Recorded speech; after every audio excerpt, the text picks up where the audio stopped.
Namo Amida Butsu. Namo Amida Butsu. Namo Amida Butsu.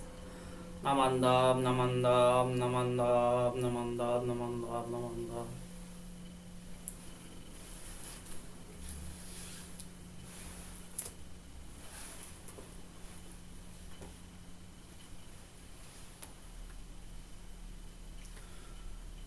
We'll now chant Shishin Rai, followed by the reading of Golden Chain 2.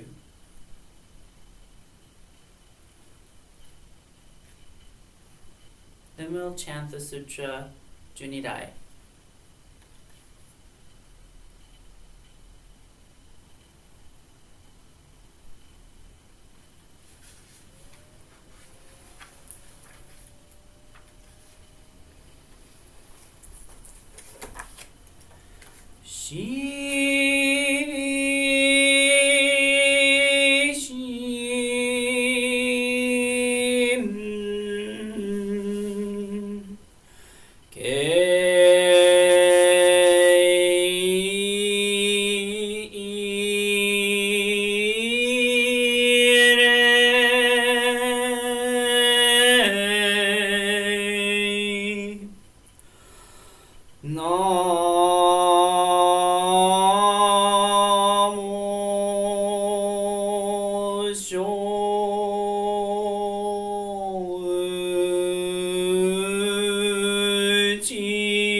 Golden Chain.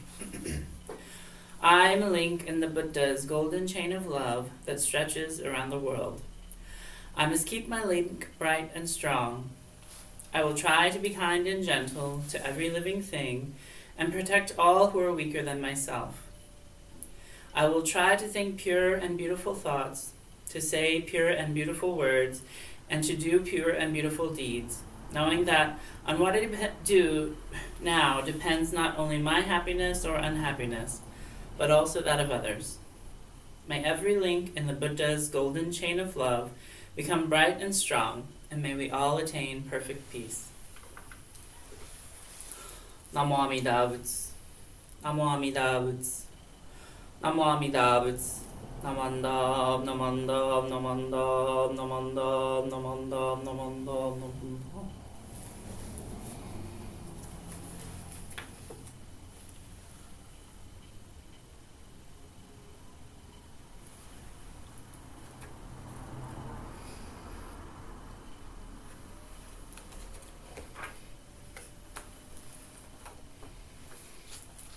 Junirai.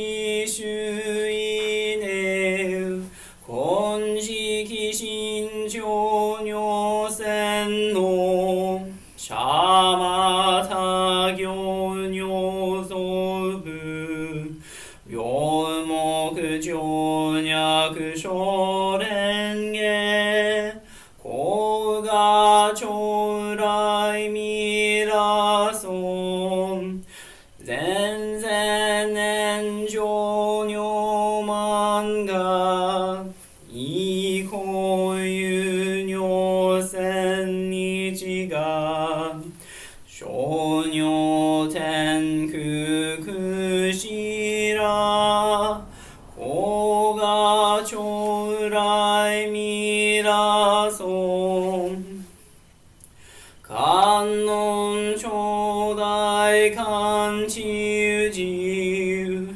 修十名相法小尊五福下道負け馬高雅将来未来尊無味無苦高症状修徳経血尿国小さ利益徳自在高雅将来未来尊実法妙門菩薩衆無量小魔女三段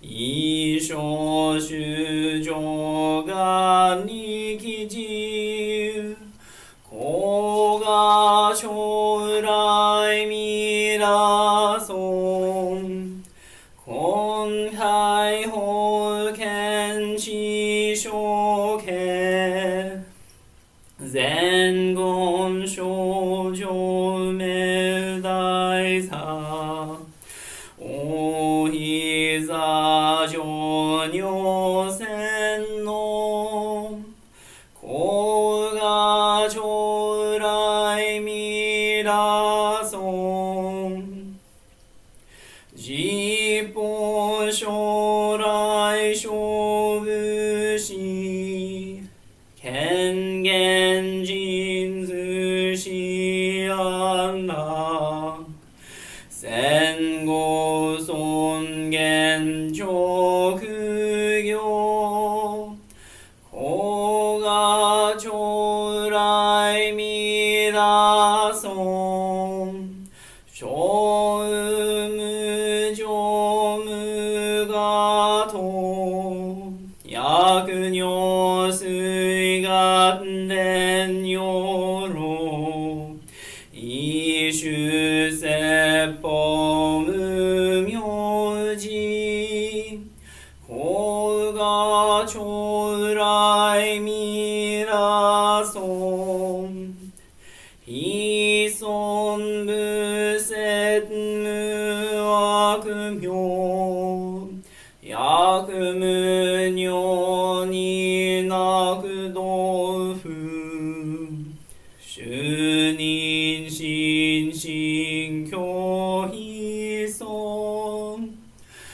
高雅将来未来尊非尊無量法勉強無少種悪知識往生不退死菩提高雅将来未来尊我説非尊尊苦毒寺修善無変尿海水小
Namo Amida Butsu. Namo Amida Butsu. Namo Amida Butsu. Namanda, Namanda, Namanda, Namanda, Namanda, Namanda, Namanda, Namanda.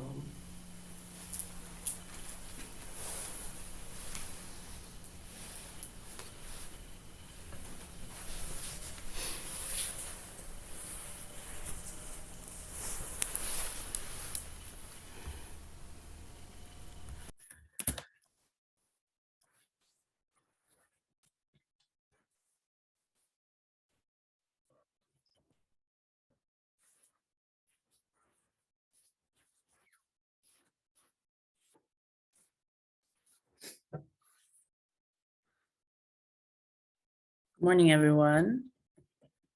I'd like to thank you for joining us for service today. I'd like to start the next portion of our service with my Dharma message. If you'll give me just a moment, I'll share my screen. I have a short slideshow to go with my Dharma talk. Okay, there we go. So please join me in Gassho. I'd like to share the words of Shinran Shonin. When people have long heard the Buddha's name and said the Nembutsu, surely there are signs of rejecting the evil of this world and signs of their desire to cast off evil in themselves. When people first begin to hear the Buddha's vow, they wonder, having become thoroughly aware of the karmic evil in their hearts and minds, how they will ever attain birth as they are. To such people, we teach that since we are possessed of blind passions, the Buddha receives us without judging whether our hearts are good or bad. When upon hearing this, a person's trust in the Buddha has grown deep, they come to abhor such a self and to lament continued existence in birth and death. And such a person then joyfully says the name of Amida Buddha, deeply entrusting themselves to the vow that people seek to stop doing wrong as the heart moves them, although earlier they gave no thought to such things and committed them as their minds dictated, is surely a sign of having rejected this world. Namo Amida Butsu. Namo Amida Butsu. Namo Amida Butsu. Namanda, Namanda, Namanda, Namanda. This quote, which I shared for today's Gosandai, comes from a letter written by our founder, Venerable Shinran, in response to correspondence from a member of the Nembutsu community. Here, Shinran is responding to questions regarding ethical behavior by contemporaries in his community. Shinran and other Nembutsu teachers would explain that Amida Buddha's compassion is directed especially towards the person who is unable to practice Buddhist practices or to follow the precepts. Some people misunderstood this to mean that they could get away with doing whatever they wanted, even when they knew that those things that they were doing were wrong, and still be a quote unquote good Buddhist. Shinran wrote this letter to say that those people are not living lives of authentic awakening. In our tradition, we don't take precepts, which means that we don't follow black and white laws of conduct as Shin Buddhists. Rather, Shinran encourages us to live mindfully in the light of truth. This mindfulness awakens us to our karmic obstructions of blind passions, slowly dissolving our ignorance of our own self-centeredness and hatred. This gradual transformation is what Shinran is pointing to and saying that, quote, those who have long heard the name of Buddha, Namo Amida Butsu, show signs of rejecting the evil in this world. Here, Shinran is acknowledging the complexity of life and the various causes and conditions that have allowed each of us to be who we are. And in a sense, we're offered a personalized approach to liberation, which is also a personal approach to living ethical lives.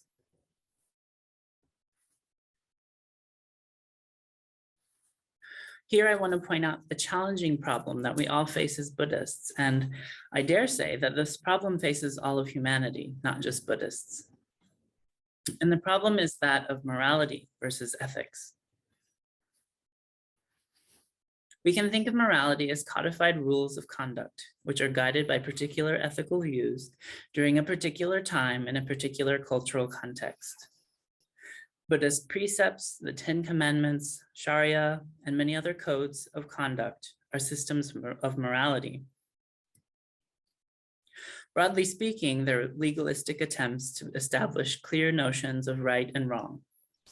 Sometimes they can be helpful, and sometimes they can be outdated, inappropriate, or abused by people to create systems of oppression to reinforce things like racism, cis heteronormativity, classism, state violence, and many other forms of violence. Morality gets codified into our government's legal systems as quote unquote law and order. I'm not trying to say that morality is terrible, though it often is. These codes of conduct can sometimes be helpful, but they don't allow for contextual interpretation of how they should be upheld and or enforced. Ethics, on the other hand, is a much more complicated because it's more of a loosely subjective way of determining what's right and wrong.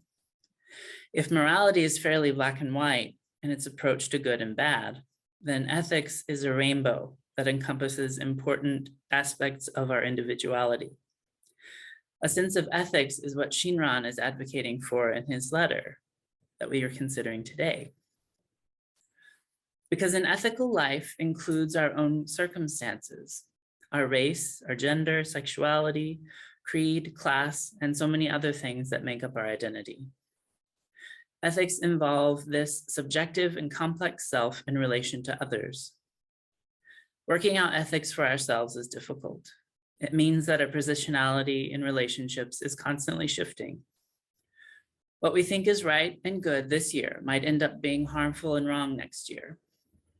That doesn't mean that there was no truth in our ethical perspectives as they evolve, just that we've grown and changed to incorporate broader understandings of diverse perspectives on how we ought to live our lives. If we consider the lives of Shinran and his teacher Genku, we can see different perspectives on ethics and morality. Shinran was married and considered himself neither a monk nor a layperson. Genku, however, chose to keep the precepts and maintained his monkhood. They both taught Nembutsu and spent much of their time among the common people who were unable to keep the precepts. What Shinran is encouraging us to do in this letter is to understand our positionality in society and, guided by the Dharma, to find our own sense of ethical conduct in the world. Now here, I'd like to shift gears a little and talk about another Buddhist teacher, Venerable Thich Nhat Hanh, who passed away recently on Saturday, January 22nd, 2022, local Vietnam time. Virtually everyone I know in the Buddhist community, regardless of which particular tradition that they follow, has been profoundly impacted by the life and the teachings of Thay Thich Nhat Hanh. That's because he lived a life dedicated to peace and justice, and his voice would be heard around the world in his teachings, his poetry, his political activism, and dynamic community building work. Thich Nhat Hanh also used the title Thay, which means teacher. As a result of his work internationally in calling for peace during the Vietnam War, Thay would be exiled from both North and South Vietnam for 39 years. He founded Buddhist communities around the world during this time and is probably best known for establishing the Plum Village tradition and the Order of Interbeing, both of which are grounded in his work in communities, and he coined the term engaged Buddhism as part of his peace-building efforts. It's impossible for me to share the breadth and depth of Thay's teachings in a simple Dharma talk. However, I'd like to share his core components of his teachings on engaged Buddhism as they relate to our contemplation on ethics and morality today. This teaching is called the 5 mindfulness trainings. In his book, Happiness, Essential Mindfulness Practices, Thich Nhat Hanh says, the 5 mindfulness trainings are one of the most concrete ways to practice mindfulness. They're non-sectarian, and their nature is universal. They are true practices of compassion and understanding. All spiritual traditions have their equivalent to the 5 mindfulness trainings. The first training is to protect life, to decrease violence in oneself, in the family, and in society. The second training is to practice social justice, generosity, not stealing, and not exploiting other living beings. The third is the practice of responsible sexual behavior in order to protect individuals, couples, families, and children. The fourth is the practice of deep listening and loving speech to restore communication and reconcile. The fifth is about mindful consumption to help us not bring toxins and poisons into our bodies and minds. The 5 mindfulness trainings, he says, are based on the precepts developed during the time of the Buddha to be the foundation of practice for the entire lay practice community. I've translated these precepts for our modern times because mindfulness is the foundation of each one of them. With mindfulness, we're aware of what's going on in our bodies, our feelings, our minds, and the world. And we avoid doing harm to ourselves and others. Mindfulness protects us, our families, and our society. When we are mindful, we can see that by refraining from doing one thing, we can prevent another thing from happening. We arrive at our own unique insight. It is not something imposed on us by an outside authority. Practicing mindfulness trainings, therefore, helps us to become more calm and concentrated and brings more insight and enlightenment. Now, I'd like to share a deeper understanding of these mindfulness trainings from the Plum Village community. The first training is reverence for life. It says, aware of the suffering caused by the destruction of life, I'm committed to cultivating the insight of interbeing and compassion and learning ways to protect the lives of people, animals, plants, and minerals. I'm determined not to kill, not to let others kill, and not to support any acts of killing in the world, in my thinking, or in my way of life. Seeing that harmful actions arise from anger, fear, greed, and intolerance, which in turn come from dualistic and discriminative thinking, I will cultivate openness, non-discrimination, and non-attachment to views in order to transform violence, fanaticism, and dogmatism in myself and in the world. The second training is true happiness.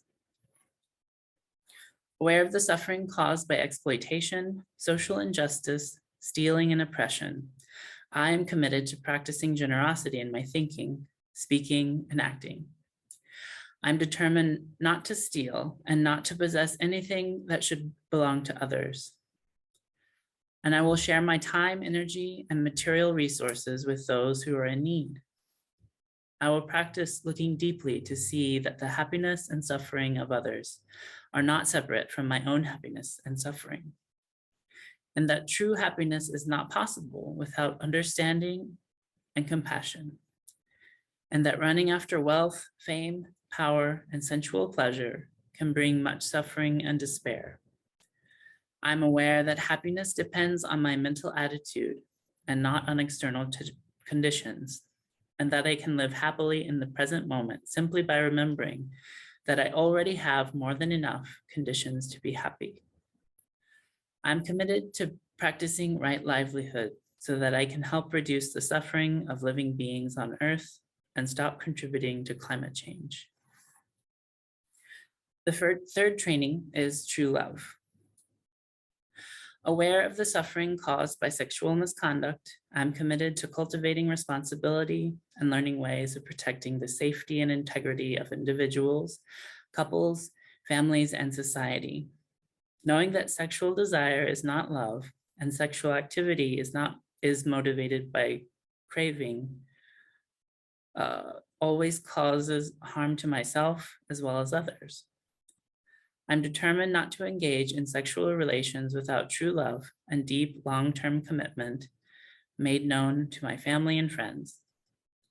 I will do everything in my power to protect children from sexual abuse and to prevent couples and families from being broken by sexual misconduct. Seeing that body and mind are one, I'm committed to learning appropriate ways to take care of my sexual energy and cultivating loving kindness, compassion, joy, and inclusiveness, which are the four basic elements of true love, for my greater happiness and the greater happiness of others. Practicing true love, we know that we will continue beautifully into the future. The fourth training is loving speech and deep listening. Aware of the suffering caused by unmindful speech and the inability to listen to others, I am committed to cultivating loving speech and compassionate listening in order to relieve suffering and to promote reconciliation and peace in myself and among others, ethnic and religious groups and nations. Knowing that words can create happiness or suffering, I'm committed to speaking truthfully using words that inspire confidence, joy, and hope. When anger is manifesting in me, I am determined not to speak. I will practice mindful breathing and walking in order to recognize and to look deeply into my anger. I know that the roots of anger can be found in my wrong perceptions and lack of understanding of the suffering in myself and in the other person. I will speak and listen in a way that can help myself and the other person to transform suffering and see the way out of difficult situations. I am determined not to spread news that I do not know to be certain, and not to utter words that can cause division or discord. I will practice right diligence to nourish my capacity for understanding, love, joy, and inclusiveness, and gradually transform anger, violence, and fear that lie deep in my consciousness. The fourth and final training is nourishment and healing. Aware of the suffering caused by unmindful consumption, I'm committed to cultivating good health, both physical and mental, for myself, my family, and my society by practicing mindful eating, drinking, and consuming. I will practice looking deeply into how I consume the four kinds of nutrients, namely edible foods, sense impressions, volition, and consciousness. I'm determined not to gamble or to use alcohol, drugs, or other products which contain toxins, such as certain websites, electronic games, TV programs, films, magazines, books, and conversations. I will practice coming back to the present moment to be in touch with the refreshing, healing, and nourishing elements in me and around me, not letting regrets and sorrow drag me down back into the past, nor letting anxieties, fear, or craving pull me out of my present moment. I'm determined not to try to cover up loneliness, anxiety, or other suffering by losing myself in consumption. I will contemplate interbeing and consume in a way that preserves peace, joy, and well-being in my body and consciousness, and in the collective body and consciousness of my family, my society, and the earth. These are all excerpts from Thich Nhat Hanh's book about the 5 mindfulness trainings. And so I'd like to consider this as Jodo Shinshu Buddhists. As Shin Buddhists, it's valuable for us to learn the Dharma from many sources. While we don't take precepts or make bodhisattva vows, as is common in many Mahayana schools, it's important for us to recognize that we do follow Buddhist teachings.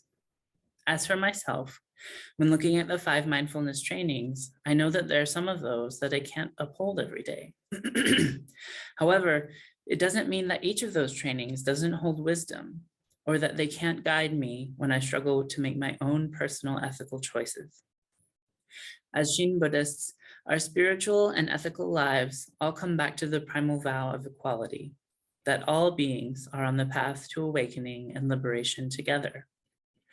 We all need different tools to navigate that path, and the wisdom offered by Thich Nhat Hanh is a veritable treasure trove, a Dharma storehouse, if you will, to which we have access on our journeys together toward nirvana and awakening. I'd like to conclude my Dharma message with a quote from Thay Thich Nhat Hanh. Please join me in Gassho.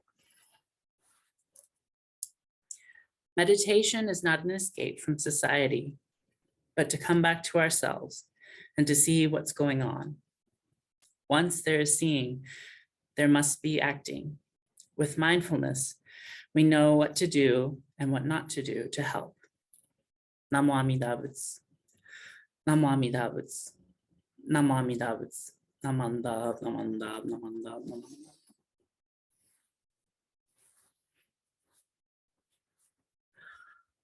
Okay, so there's one more thing I want to share.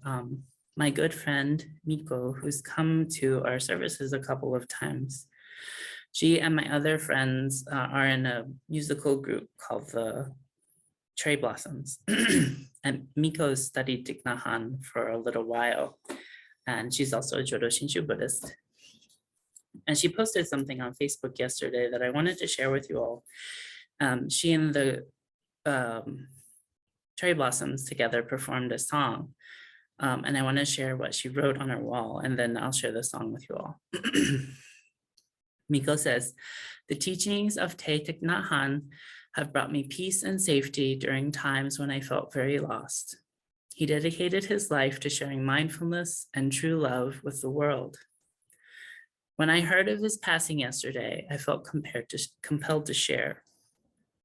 I wrote this song for an assignment when I studied music therapy in San Francisco. I searched for Thay's poetry to inspire lyrics and came across his poem, Please Call Me by My True Names. And after that, a melody came instantly. Years later, I got to share the song with the JA Buddhist community alongside my sisters, Lisa and Emily, with the help of Masami and Naomi. As Tay would say, please enjoy our breathing as you watch our video for My Pain, My Joy. Namo Amida Butsu. Give me 1 second and I'll share.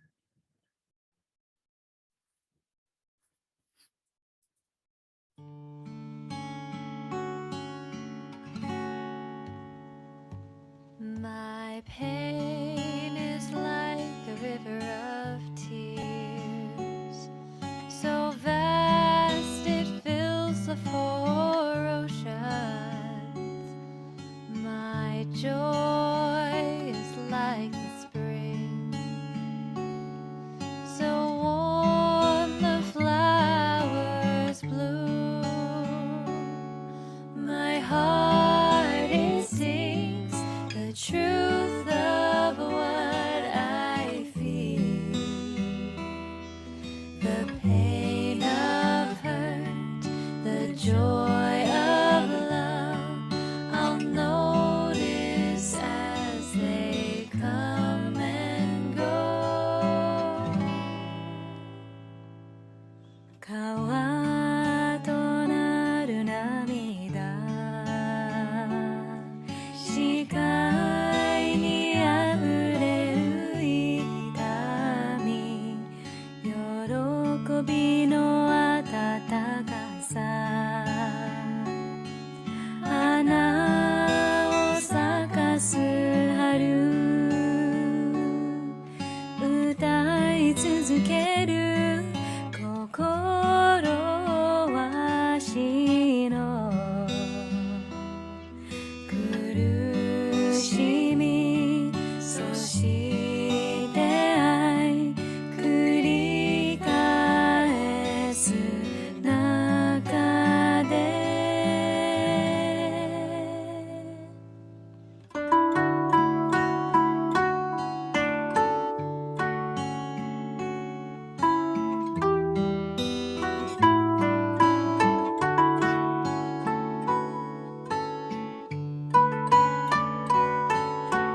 Okay. Thank you, Cherry Blossoms. I spoke to Miko and asked if she minded if I shared that, and she was very happy that I did. So I hope you all enjoyed that song. We're going to conclude our service today. I'm going to stop the recording and we can hang out and chat. I'd like to thank the Buddhist Temple of Marin for all of their support, and thank you all for coming today.